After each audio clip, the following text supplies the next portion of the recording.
आता आहे न्यूज 18 लोकमत विशेष बातमी सुरुवातीला सुद्धा विशेषच आहे, कारण राज्यातल्या पोटनिवडणुका या बिनविरोध करण्यासाठी एकनाथ शिंदे यांनी विरोधी पक्षाच्या सर्व नेत्यांना फोन केले। पण एकनाथ शिंदे यांनी उद्धव ठाकरे यांना फोन करायचं अद्याप तरी टाळलंय। तर राज ठाकरे यांनी महाविकास आघाडीच्या नेत्यांना पत्र लिहून उमदेपणा दाखवण्याचं आवाहन केलंय। मात्र संजय राऊत आणि अजित पवार निवडणुकांवर ठाम आहेत, त्यामुळे निवडणुका बिनविरोध होण्याची शक्यता जवळपास मावळले।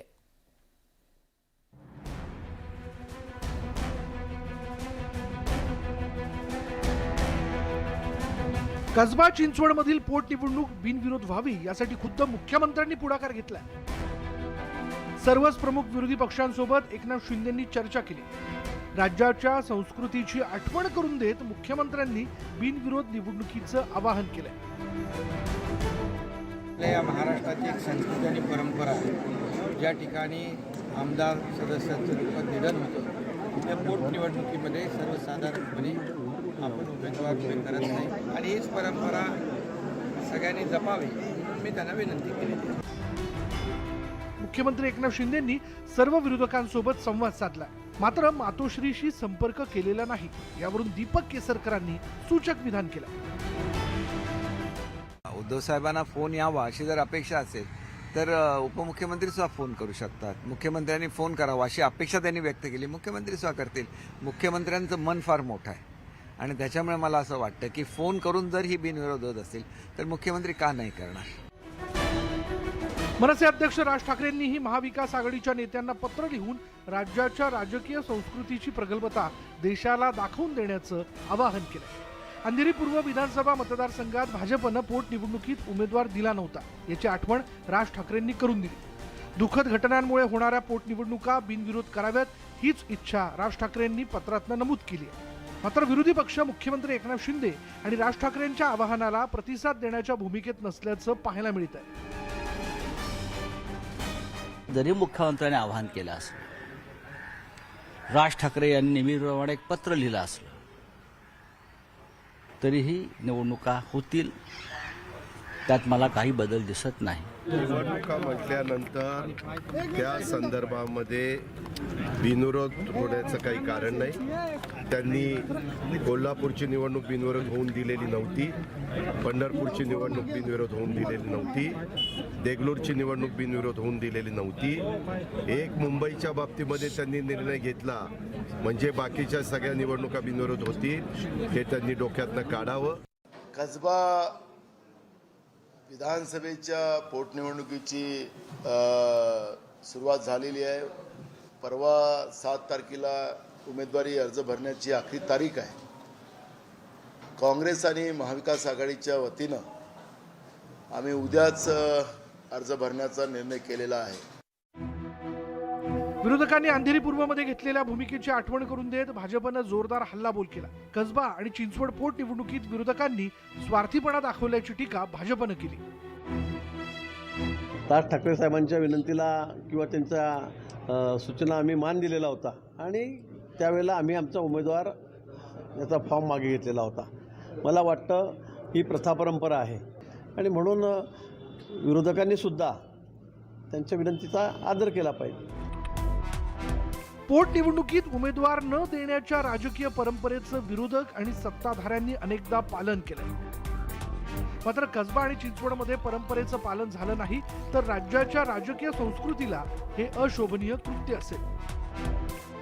Bureau report, news 18 Lokmat. तिकडे तेलंगणाचे मुख्यमंत्री के चंद्रशेखर राव यांच्या भारत राष्ट्र समितीनं महाराष्ट्रात एंट्री केली आहे। रविवारी नांदेडमध्ये सभा घेत केसीआर यांनी जोरदार राजकीय एल्गार केलाय आणि त्यामुळे आता महाराष्ट्रात नव्या राजकीय पक्षाचा प्रवेश झाल्याचं तुर्तास तरी दिसतंय। तेलंगणाचे केसीआर महाराष्ट्रात एल्गार। भारत राष्ट्र समितीची राजकीय एंट्री।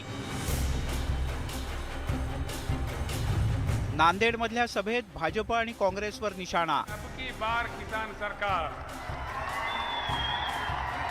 अब की बार अब की बार किसान सरकारचा नारा।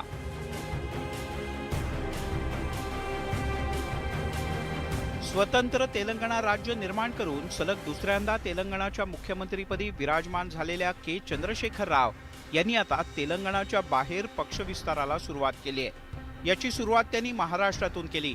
नांदेडच्या मार्गे केसीआर यांच्या भारत राष्ट्र समितीनं महाराष्ट्रात एंट्री केली आहे। केसीआर यांनी रविवारी नांदेडमध्ये जाहीर सभा घेतली।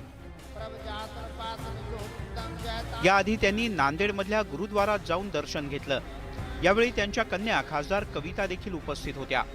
नांदेडमध्ये झालेल्या जाहीर सभेत माजी आमदार दीपक अत्राम आणि राजन डोळस यांच्यासह संभाजी ब्रिगेडच्या शेतकरी आघाडीच्या संतोष गव्हाणे यांनी सुद्धा बीआरएस पक्षात प्रवेश केला। या सभेत बोलताना त्यांनी सीमा भागातील गावांच्या पाणी प्रश्नासह इतर मुद्द्यावरून जोरदार टीकास्त्र डागलं। 75 साल के आजादी के बाद इतने मुख्यमंत्री, इतने पार्टियां, इतने सरकारें, इतने प्रधानमंत्री बनने के बाद आज देश में ना पीने को पानी मिलता है, ना सिंचाई को पानी मिलता है, ना बिजली मिलता है। केसीआर एवढ्यावरतीच थांबले नाहीत तर त्यांनी राज्यासह देशात सत्तांतराकरता आवाहन केलं। अब की बार किसान सरकारचा नारा त्यांनी दिला। बीआरएस का सबसे पहले नारा हिंदुस्तान में पहली बार किसी पार्टी ने कहा है, वो बीआरएस पार्टी है, अब की बार किसान सरकार।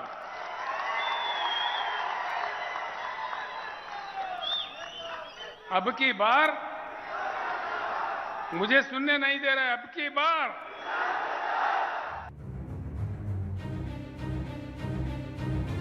जाहीर सभेनंतर केसीआर यांची पत्रकार परिषद झाली। यावेळी देखील त्यांनी बदलाची गरज अधोरेखित केली आणि सत्ताधाऱ्यांवर निशाणा साधला।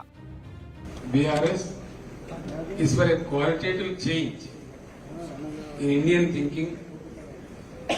भारत के विचारधारा में एक बदलाव के लिए BRS बहुत प्रयास करेगी। इसका मेन लक्ष्य यही है। विचारधारा बदलेगी तो भारत जरूर बदलेगी। महाराष्ट्रात येऊन फायदा नाही झाला। आज कितीतरी त्यांनी प्रयत्न केला तर इतकं मात्र खरं की त्यांनी त्यांचा तेलंगणा सांभाळावा, इकडे तिकडे लढून करू नये। तेलंगणा म्हणजे सांभाळता बाकी दुसरीकडे घुसायला लागले तर तेलंगणा सुद्धा हातातून जाऊ शकतो। आधीच महाराष्ट्रात प्रमुख 6-7 पक्षांमध्ये प्रत्येक निवडणुकीत जोरदार रस्सीखेच सुरू आहे। त्यातच आता केसीआर यांच्या भारत राष्ट्र समितीच्या एंट्रीनं 1-2 जिल्ह्यात तरी रस्सीखेच आणखीन वाढणार असं दिसतंय।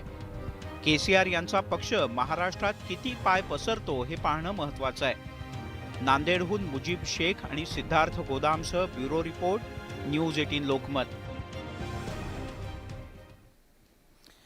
मंडळी, राजकारणी आणि साहित्यिक यांचं जवळचं नातं आहे, कारण साहित्यिकांचं काम आता नेते करायला लागलेत आणि नेतेच साहित्यिक शीघ्रकवी झाल्याचं उपमुख्यमंत्री देवेंद्र फडणवीस यांनीच सांगितलंय। वर्ध्यामध्ये साहित्य संमेलनाच्या निमित्तानं एका परिसंवादात ते बोलत होते आणि देवेंद्र फडणवीस यांच्या विधानानंतर एकच हशा पिकला।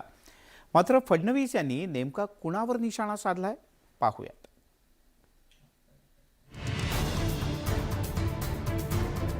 आम्हाला नागपूरला जायचं उद्धव साहेबांबरोबर आणि नागपूरला गेल्यावर त्यांनी बरेच मोठे बॉम्ब फोडणार। गुजरातमध्ये स्मशानात जागा मिळत नव्हत्या की भारतीय जनता पक्षानं आभार मानले पाहिजेत त्या सरकारचे आणि उद्धव ठाकरेंचे की त्यांनी ज्या पद्धतीनं ते नेतृत्व केलं। फडणवीस जी ने कहा था की जो कटुता है हमारे महाराष्ट्र में बढ़ गई। सकाळी टीव्ही लावल्यावर राजकीय नेत्यांमधला साहित्यिक हा असा ओसंडून वाहतो। देवेंद्र फडणवीस यांनी संजय राऊतांचा उल्लेख न करता शाब्दिक कोटी करत थेट निशाणा साधला। वर्ध्यातील अखिल भारतीय मराठी साहित्य संमेलनात राजकारणी हे साहित्यिकांसाठी प्रेरणास्रोत असल्याचं देवेंद्र फडणवीस यांनी म्हटलं। साहित्यातल्या वेगवेगळ्या प्रकारात राजकीय नेत्यांनी कशी प्रगती केली आहे हे सुद्धा देवेंद्र फडणवीस यांनी मिश्किल शैलीत सांगितलं। आम्ही राजकारणी जे आहोत ते अनेक साहित्यिकांची प्रेरणा आणि आमच्याकडे साहित्य खूप आहे।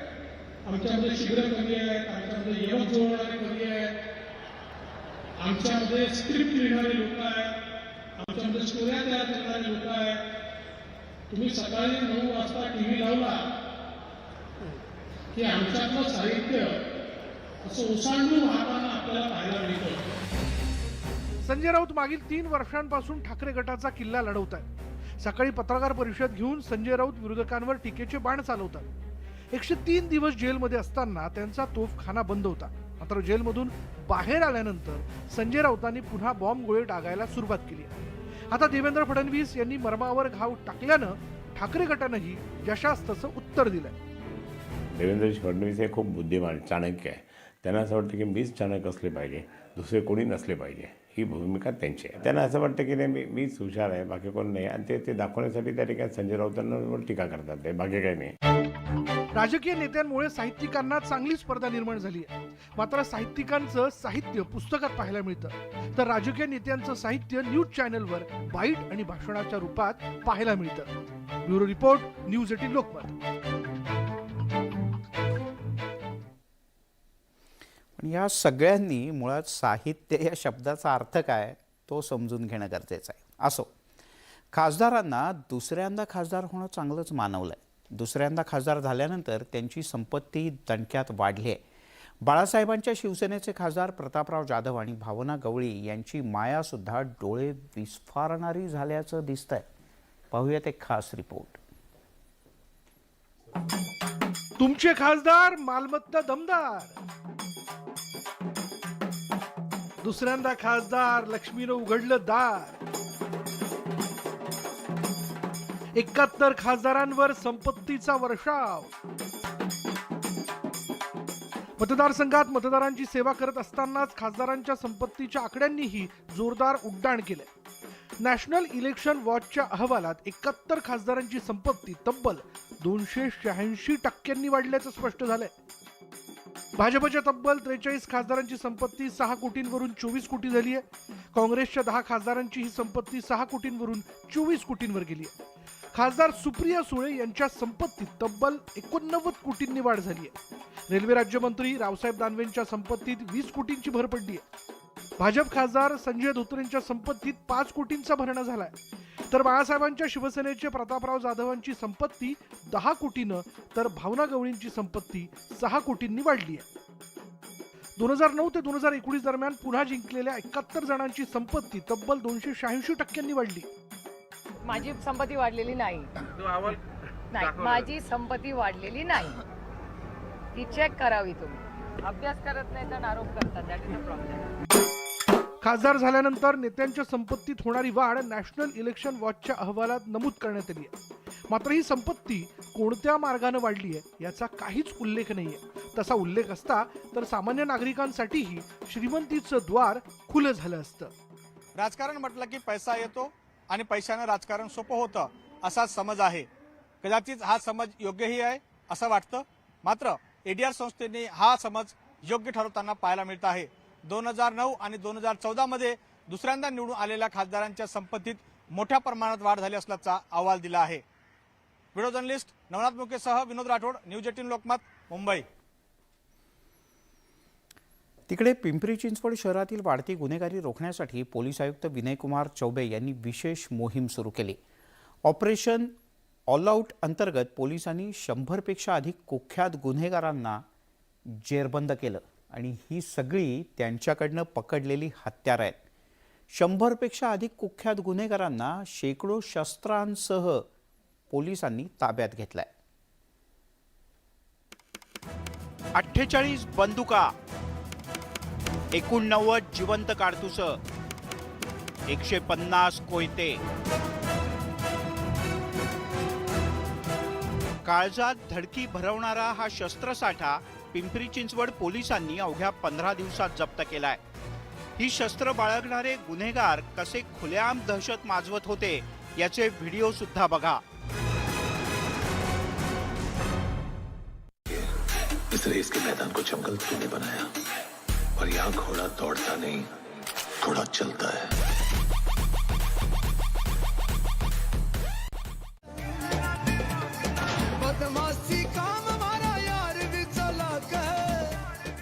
हे सगळं बघून उद्योगनगरी म्हणून ओळख असलेल्या पिंपरी चिंचवडमध्ये गुन्हेगारांचे नेमके काय उद्योग चाललेत हे तुमच्या नक्कीच लक्षात आलं असेल. आणि हेच गुन्हेगारी उद्योग हद्दपार करण्यासाठी पोलीस आयुक्त विनयकुमार चौबे यांनी मिशन ऑल आउट सुरू केलं.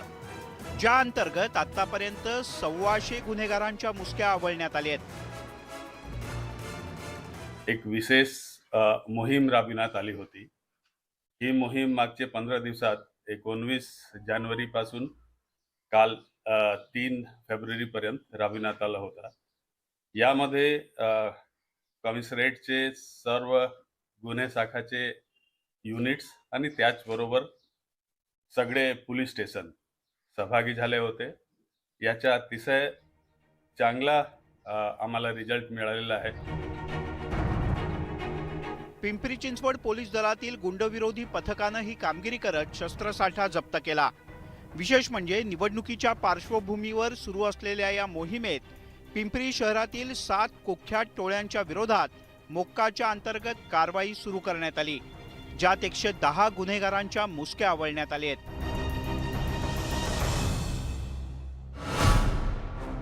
यामध्ये अनिल तुकाराम मोहिते टोळी आणि त्यातील 10 सदस्य, हिरा बहादूर हमाल टोळी आणि 7 सदस्य, शुभम सुरेश म्हस्के आणि इतर 17 जण, दत्ता बाबू सूर्यवंशी आणि त्याचे 3 सहकारी, आकाश राजू काळे आणि इतर 6 गुंड, तसंच विशाल विष्णू लष्करे आणि त्याचे 30 सहकारी गुंड आणि कुणाल धीरज ठाकूर याच्यासह 29 जणांना, याशिवाय अक्षय मुकुंद गायकवाड या सगळ्यांना MPDA अंतर्गत स्थानबद्ध करण्यात आलंय. या मोहीममध्ये मागच्या 15 दिवसात एकूण 48 अग्निशस्त्र, 48 इलिगल फायर आर्म आणि 205 धारदार शस्त्र असं जप्त करण्यात आलेलं आहे. आणि या मोहीम अंतर्गत एकूण 150 गुन्हा दाखल करण्यात आले वेगवेगळे गुन्हेगारांचे अगेन्स्ट. पिंपरी चिंचवड पोलीस दलाच्या या कारवाईमुळे शहरातील गुन्हेगारांचं धाबं दणाणलंय. पण पिंपरी चिंचवड शहरातील अशा गुन्हेगारांना आश्रय देणारे व्हाईट कॉलर गुन्हेगार अजूनही मोकाट आहेत. शहरातील गुन्हेगारी मुळापासून उखडून फेकायची असेल तर पोलीस गुन्हेगारीच्या मुळापर्यंत पोहोचतात का हे पाहणं महत्वाचं आहे. गोविंद वाकडे, न्यूज 18 लोकमत, पिंपरी चिंचवड. विधान परिषदेच्या नाशिक पदवीधर मतदारसंघातल्या निवडणुकीनं काँग्रेसमधली बंडखोरी चांगलीच गाजली होती. पण आता सत्यजित तांबे यांनी या निवडणुकीत विजय मिळवल्यानंतर बंडखोरीच्या मागचं सत्य उघड केलंय. या निवडणुकीच्या आडून गूढ राजकारण रंगल्याचं समोर आलंय. आणि या सर्व घटनाक्रमाचा आज आपण तांबे फाईल्स या आमच्या विशेष वृत्तातून आढावा घेऊया.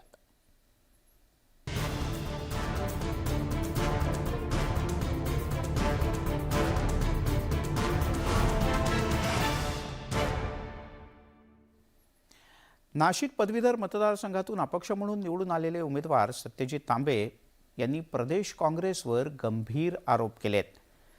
काँग्रेसच्या प्रदेशातल्या नेत्यांनी जाणीवपूर्वक आपल्याला चुकीचा AB फॉर्म दिला असा तर त्यांचा आरोप आहेच. मात्र तांबेंच्या आरोपाचं काँग्रेसचे प्रदेशाध्यक्ष नाना पटोले यांनी जोरदार खंडन केलंय. पण तांबेंच्या आरोपांमुळे आणि घेतलेल्या जाहीर भूमिकेमुळे काँग्रेसमधलं कुरघोडीचं राजकारण मात्र ठळकपणे पुन्हा समोर आलंय.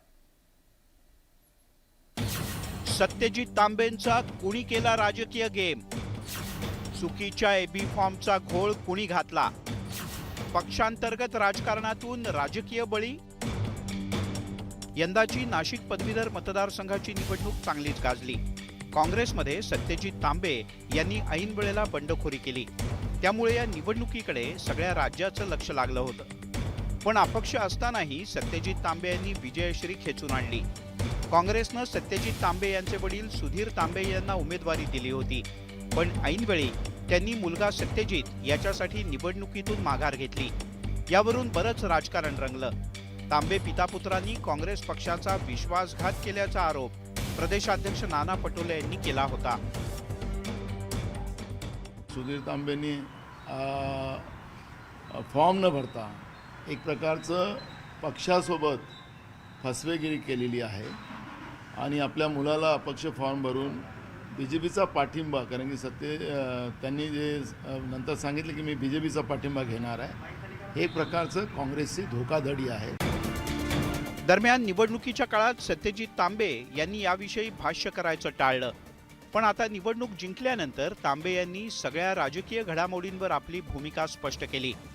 प्रदेश काँग्रेसमधील काही नेत्यांनी जाणीवपूर्वक आपल्याला चुकीचा एबी फॉर्म पाठवला असा आरोपही त्यांनी केला. ज्यावेळेस आम्ही फॉर्म भरायला सुरुवात केली आणि पाकिट फोडलं त्यावेळेस लक्षात आलं की हे जे 2 कोरे एबी फॉर्म आपल्याला देण्यात आलेले आहेत हे चुकीचे आहेत आणि हे एबी फॉर्म नाशिक पदवीधर मतदारसंघाचे नाहीच अशी धक्कादायक माहिती आमच्या समोर त्या ठिकाणी 11 तारखेला दुपारी आली. एक आहे औरंगाबाद शिक्षक मतदारसंघाचा एबी फॉर्म सहीचा आहे अध्यक्षांच्या आणि दुसरा आहे नागपूर शिक्षक मतदारसंघाचा. सत्यजित तांबे यांच्या उमेदवारीवरून पक्ष पातळीवर पडद्यामागे बरंच राजकारण घडल्याचं समोर आलंय. सत्यजित तांबे यांच्या म्हणण्यानुसार त्यांनी सुरुवातीला वडिलांच्या जागेवर निवडणूक लढण्यास नकार दिला होता. मात्र कुटुंब आणि मामा बाळासाहेब थोरात यांच्याशी चर्चा केल्यानंतर त्यांनी पदवीधरची निवडणूक लढवण्याची तयारी दर्शवली. तसंच त्याची माहिती प्रदेश काँग्रेस प्रभारी HK पाटील यांनाही दिली होती. आम्ही घरामध्ये चर्चा केली. थोरात साहेब होते, माझे वडील होते, मी होतो. आम्ही सगळ्यांनी चर्चा केली आणि चर्चा झाल्यानंतर असं आम्ही ठरवलं की त्यांनी मला सांगितलं की चला ठीक आहे सत्यजितला आपण सगळ्यांनी मिळून लढूया.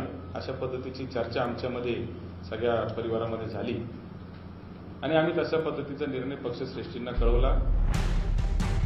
प्रदेश काँग्रेसनं सत्यजित तांबे यांना नाशिकच्या ऐवजी इतर मतदारसंघाचे एबी फॉर्म पाठवले. त्यामुळे उमेदवारी अर्ज भरण्यात तांत्रिक अडचण निर्माण झाली होती आणि हीच अडचण तांबे यांनी प्रभारी HK पाटील यांनाही सांगितली. पण ऐन वेळेला प्रदेश काँग्रेसनं सत्यजित तांबे यांच्या ऐवजी त्यांचे वडील सुधीर तांबे यांच्या नावानं एबी फॉर्म पाठवला आणि त्यामुळेच आपल्याला अपक्ष उमेदवारी अर्ज भरण्याशिवाय पर्याय उरला नव्हता असा दावा सत्यजित तांबे यांनी केला. ते एबी फॉर्म माझ्याकडे 12 तारखेला दुपारी 1:30 वाजता आले आणि त्याच्यावर डॉक्टर सुधीर तांबे यांचं नाव होतं आणि त्याच्या पुढे जो सबस्टिट्यूट कॅन्डिडेटचा पण एक कॉलम असतो, म्हणजे पहिला उमेदवार जर नसेल तर दुसरा उमेदवार कसा, तिथं नील लिहिलेलं होतं. तिथं सरळ लाईन मारून नील लिहिलेलं होतं, म्हणजे हा उमेदवाराच्या जागी दुसरा उमेदवार टाकू शकत नाही ही क्लिअर होतं. आमच्या परिवाराला बदनाम करण्यासाठी हेतू पुरस्कर जाणीवपूर्वक एक षडयंत्र रचलं गेलं. सत्यजित तांबे यांनी प्रदेश काँग्रेसवर गंभीर आरोप केलाय. एबी फॉर्म देताना प्रदेशच्या नेत्यांनी जाणीवपूर्वक घोळ घातल्याचा आरोप सत्यजित तांबे यांनी केला. पण तांबेंच्या या गंभीर आरोपावर काँग्रेसचे प्रदेशाध्यक्ष नाना पटोले यांनी भाष्य करायचं टाळलंय. हाय व्होल्टेज ड्रामा, सर्वपक्षीय हाय व्होल्टेज ड्रामा जो झालेला आहे नाशिकमध्ये तुम्हाला माहिती आहे. त्याबद्दल मी खूप सारं आता इथं बोलावं असं नाही. आज सगळे जे काही आरोप त्यांनी लावले त्याचे सगळे पुराव्यानुसार आमचे प्रवक्ते सगळी माहिती देतील आणि मग त्याच्यावर त्यांनी बोलावं. प्रदेश काँग्रेसनं मात्र सत्यजित तांबे यांच्या त्या आरोपाचं खंडन केलंय. तांबे यांना पाठवण्यात आलेले एबी फॉर्म योग्य असल्याचा दावाही काँग्रेसच्या नेत्यांनी केला आहे. जेव्हा की कोरे बी फॉर्म मी तुम्हाला दाखवतोय आणि भेटले याची पोचपावती सुद्धा मी तुम्हाला दाखवतोय, कारण त्या मोबाईलचा स्क्रीनशॉट आहे. त्यामुळे असं जे ते बोलत आहेत ते कुठंतरी आपण केलेल्या कृतीला कदाचित त्यांना पश्चाताप झाला असेल किंवा त्यांनी केलेली कृती चूक आहे, सगळीकडं एकदम उघडं आहे. त्यामुळे त्यांनी जे आरोप केलेले आहे ते चुकीचे आहे. नाशिक पदवीधरच्या निवडणुकीत उमेदवारी देताना प्रदेश काँग्रेसमधल्या काही नेत्यांनी जाणीवपूर्वक खोडा घातल्याचा आरोप सत्यजित तांबे यांनी जाहीरपणे केला. खरं तर तांबे यांनी अप्रत्यक्षपणे काँग्रेस प्रदेशाध्यक्ष नाना पटोले यांच्यावर आरोप केलेत.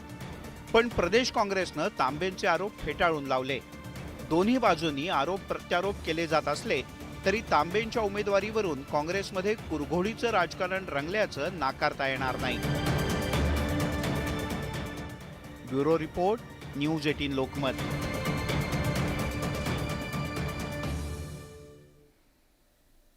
पण या सगळ्यानंतर ज्या पद्धतीचे आरोप प्रत्यारोप होत आहेत ते पाहता काही प्रश्न मात्र नक्की उपस्थित होतात. सत्यजित तांबे यांच्या आरोपामुळे काँग्रेसमधलं सुंदोपसुंदीचं पितळ तर उघडं पडलंच आहे, पण बाळासाहेब थोरात यांची राजकीय कोंडी करण्यासाठी ही खेळी केली गेली होती का, की तांबेंना काँग्रेसचीच उमेदवारी नको होती, अशी चर्चा राजकीय वर्तुळात रंगते.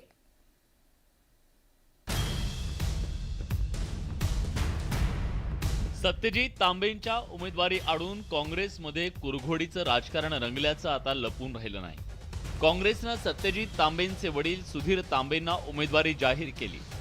खरं तर सत्यजित तांबेंनी निवडणूक लढण्याची तयारी केली, पण प्रदेश काँग्रेसनं आपली ऐनवेळी कोंडी केल्याचा सत्यजित तांबेंचा आरोप आहे. प्रदेश काँग्रेसनं चुकीचे एबी फॉर्म दिल्यानं आपल्याला नाईलाजास्तव अपक्ष म्हणून उमेदवारी अर्ज भरावा लागला, असा दावा सत्यजित तांबेंनी केलाय. तसंच आपल्याला जाणीवपूर्वक बंडखोरी करण्यासाठी भाग पाडल्याचा आरोप सत्यजित तांबेंनी केलाय. मी इंडियन नॅशनल काँग्रेस नावानीच फॉर्म भरला होता. मी अपक्ष फॉर्म भरला नाही. मी इंडियन नॅशनल काँग्रेस नावानीच फॉर्म भरला, परंतु मी एबी फॉर्म जोडू न शकल्यामुळे तो माझा अर्ज अपक्ष म्हणून कन्वर्ट झाला. भारतीय जनता पार्टीमध्ये ढकलण्याचंच काम, त्या ठिकाणी बाहेर ढकलण्याचंच काम आम्हाला त्या ठिकाणी झालं. नाशिक पदवीधर निवडणुकीतील बंडखोरीनंतर काँग्रेस पक्षानं सत्यजित तांबे आणि त्यांचे वडील सुधीर तांबेंना पक्षातून निलंबित केलंय. मात्र आता सत्यजित तांबेंनी काँग्रेस पक्षांतर्गत राजकारणाची पोलखोल केली आहे. सत्यजित तांबेंचे मामा बाळासाहेब थोरात काँग्रेसमधले बडे नेते आहेत. आपल्या उमेदवारीच्या निमित्तानं मामा बाळासाहेब थोरातांची राजकीय कोंडी करण्याचा प्रयत्न प्रदेश काँग्रेसमधील नेत्यांनी केल्याचा आरोप सत्यजित तांबेंनी केलाय. हा पूर्णपणे एका षडयंत्राचा पार्ट आहे आणि ही स्क्रिप्टेड स्टोरी होती आणि ती स्टोरी बाळासाहेब थोरातांना अडचणीत आणण्यासाठी, सत्यजित तांबेला उमेदवारी मिळू नये यासाठी आमच्या परिवाराला कुठंतरी पक्षाच्या बाहेर ढकलण्याचं एक षडयंत्र म्हणलं तर चुकीचं ठरणार नाही. त्या दिवशी फॉर्म भरण्याच्या दिवशी मी एच के पाटील साहेबांनाही वारंवार फोन करत होतो, त्यांनी माझे फोन उचलले नाही. नानाभाऊ पटोलेंचा फोन बंद होता.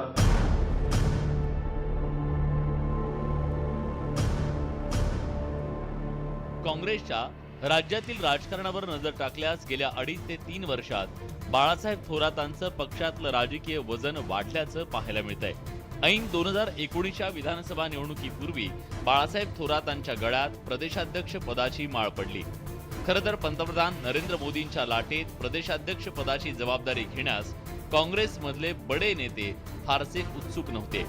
अशा वेळी बाळासाहेब थोरातांनी ती जबाबदारी खांद्यावर घेतली. त्या निवडणुकीत काँग्रेसचं पानिपत होणार असं भाकीत वर्तवलं जात असताना पक्षानं 44 जागांवर विजय मिळवला. दरम्यान भाजप शिवसेनेत सत्ता वाटपावरून बिनसलं आणि युती तुटली.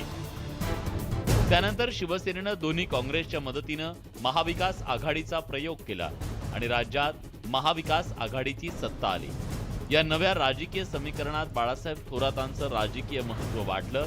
त्यामुळे महाविकास आघाडीच्या सरकारमध्ये त्यांना महसूल सारखं महत्त्वाचं खातं दिलं गेलं. पक्षातील हे त्यांचं वाढतं महत्त्व कमी करण्यासाठी पक्षातील काही नेत्यांनी ही राजकीय खेळी केल्याचा सत्यजित तांबेंचा आरोप आहे. विचाराची लढाई विचाराने करता येईल, परंतु त्यासाठी एकमेकाचे पाय अडवण्याचं काम करायचं नाही. म्हणजे खरं तर आता काँग्रेसनी एक उपक्रम चालू केलाय, हात से हात जोडो काहीतरी उपक्रम चालू केलाय. पण जोपर्यंत पैर से पैर अटकाने का काम चलेगा, तब से हात जोड़ के कुछ नहीं होगा.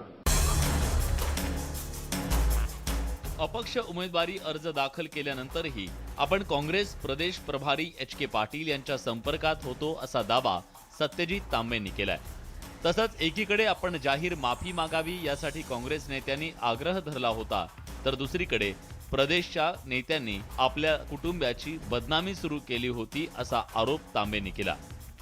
माफी मागायला लावली, मी पत्र दिलं. त्याच्यानंतर 2 तासांनी त्या ठिकाणी दुसऱ्या उमेदवारांना महाविकास आघाडीने पाठिंबा जाहीर केला. म्हणजे एका बाजूला माझ्याशी बोलत असताना पक्ष नेतृत्व, दिल्लीचं नेतृत्व, प्रदेश नेतृत्व मात्र मला त्या ठिकाणी पूर्णपणे याच्यामध्ये म्हणजे दुसरेच काहीतरी त्यांच्या डोक्यामध्ये चाल चालली होती.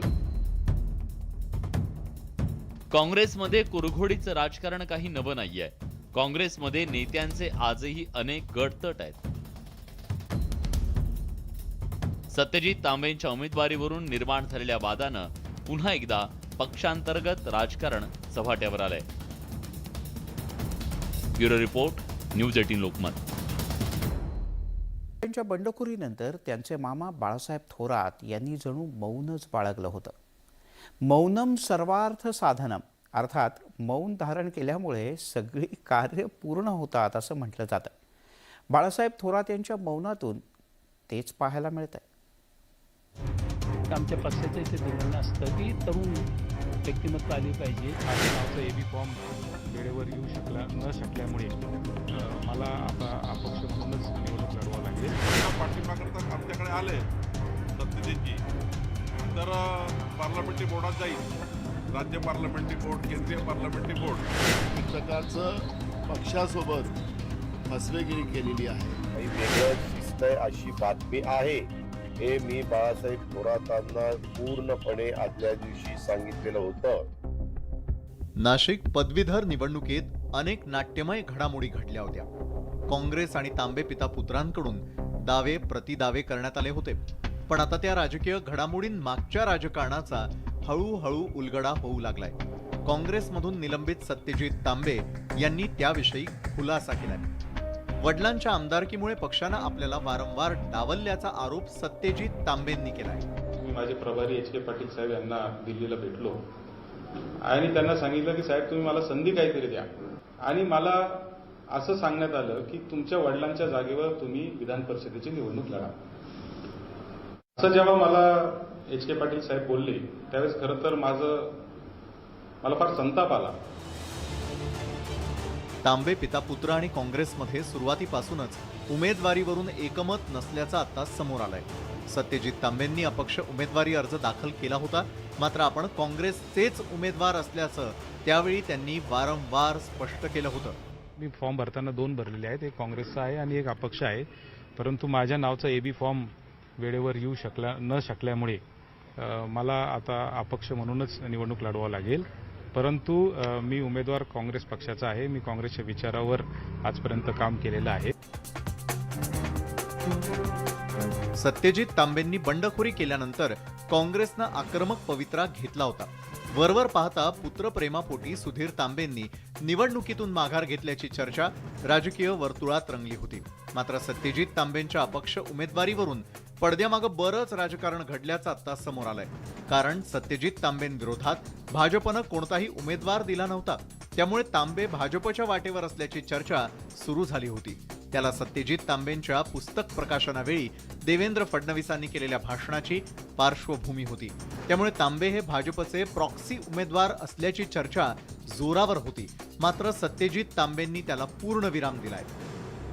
अनेक संघटनांनी आणि त्यांनी पाठिंबा दिला आणि या सगळ्याचा विचार करून मी अपक्ष निवडून आज आलेलो असल्यामुळे मी अपक्षच भविष्यामध्ये राहील अशी माझी भूमिका आहे. देवेंद्रजींकडे जाईल, त्यांचं मार्गदर्शन घेईल. अजितदादांकडे जाईल, त्यांचे मार्गदर्शन घेईल. थोरात साहेब आहे, त्यांचे मार्गदर्शन घेईल. सगळ्यांचं मार्गदर्शन मी घेईल. पवार साहेबांचे विशेष मला आभार व्यक्त केले पाहिजे. कारण पवार साहेबांनी सगळ्यात पहिली भूमिका घेतली की हा काँग्रेसचा अंतर्गत प्रश्न आहे, काँग्रेसने अंतर्गत मिटवावा. सत्यजित तांबेंची बंडखोरी ते अपक्ष उमेदवार म्हणून झालेला विजय, या सगळ्या राजकीय घडामोडीत बाळासाहेब थोरात मात्र कुठेच दिसले नाहीत. तसंच त्यांनी कोणतीही प्रतिक्रिया दिली नाही. त्यांचं मौन बरंच काही सांगून गेलं. बाळासाहेब थोरातांनी पक्षाकडे सत्यजित यांच्या उमेदवारीसाठी आग्रह धरल्याचं बोललं जात आहे. मात्र पक्षांतर्गत राजकारणामुळे त्यांना उमेदवारी नाकारण्यात आली आणि त्यानंतर शहाचं राजकारण सुरू झालं. ज्या काही नाट्यमय घडामोडी घडल्या त्या अख्ख्या महाराष्ट्रानं पाहिलेलंच आहे. आणि त्याच्यानंतर मग एक अशी अटकळ लावली गेली की बाळासाहेब थोरात आणि तांबे यांच्यामध्ये कुठंतरी एक दरी निर्माण झाली का राजकीय महत्त्वाकांक्षेतून, असाही एक विचार समोर आला. मात्र ज्या पद्धतीने सत्यजित तांबे यांचा विजय झाला त्या अर्थी ह्या सगळ्या ज्या गोष्टी होत्या त्या हवेत विरल्यासारखी परिस्थिती आहे. या निवडणुकीत महाविकास आघाडीनं शुभांगी पाटील यांना पाठिंबा जाहीर केला होता. मात्र बाळासाहेब थोरात समर्थकांनी तांबेंच्या पाठीशी 5ही जिल्ह्यात राजकीय शक्ती उभी केली होती. तसंच महाविकास आघाडीतील नेत्यांशी असलेल्या नातेसंबंधांमुळे सत्यजित तांबे यांच्या विजयाचा मार्ग सुकर झाला अशी राजकीय वर्तुळात चर्चा आहे. मग कुटुंब प्रमुखांना विचारल्याशिवाय सत्यजित तांबे इतकं मोठं पाऊल उचलतील का, हा एक प्रश्न आहे. त्यामुळं साहजिकच त्यांच्या विजयामागे जरी बाळासाहेब थोरात प्रत्यक्ष दिसत नसले तरी कुठंतरी त्यांची अदृश्य शक्ती आणि त्यांचे पदाधिकारी, त्यांना मानणारे नेते आणि त्यांचे कार्यकर्ते यंत्रणा या सगळी सत्यजित तांबेंच्या विजयासाठी झटत होती, हे निश्चित, आणि त्यातूनच हा विजय साकारलेला आहे.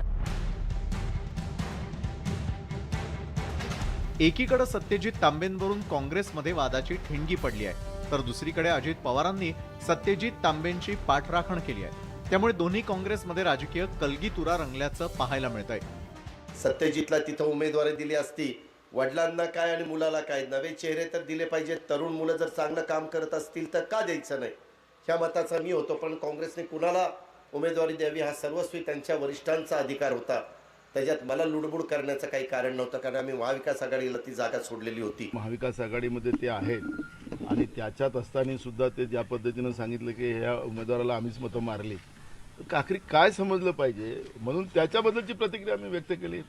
त्यांनी भूमिका काय मांडावी तो त्यांचा प्रश्न आहे. राहिला त्यांच्या घरातलं भांडण होतं, त्या घरातल्या भांडणाला यांनी वारंवार त्याला चव्हाट्यावर आणण्याचं काम अजित पवारच करतात. मी बाळासाहेब थोरातांना सांगितलं, मी नाना पटोलेला सांगितलं. सत्यजित तांबेंनी अप्रत्यक्षपणे काँग्रेस प्रदेशाध्यक्ष नाना पटोलेंना यासाठी जबाबदार धरलाय. पण हा सगळा राजकीय घटनाक्रम पाहता बाळासाहेब थोरातांच्या मौनानं यामध्ये महत्वाची भूमिका बजावल्याची राजकीय वर्तुळात चर्चा आहे. बाळासाहेब थोरात यांच्याशी एकनिष्ठ असलेलं तांबे कुटुंबीय त्यांच्या परवानगीशिवाय किंवा त्यांच्या मर्जीशिवाय कोणतंही पाऊल उचलू शकत नाही. नाशिक पदवीधर मतदारसंघात डावलली गेलेली सत्यजित तांबे यांची उमेदवारी, नाना पटोले आणि बाळासाहेब थोरात यांच्यामधले पक्षांतर्गत असलेले मतभेद, त्यामुळेच नाशिक पदवीधरचा सारीपाट बाळासाहेब थोरातांनीच मांडला होता का, अशा चर्चा आता सुरू झाल्या आहे. हरीश दिमोटे, न्यूज 18 लोकमत, अहमदनगर.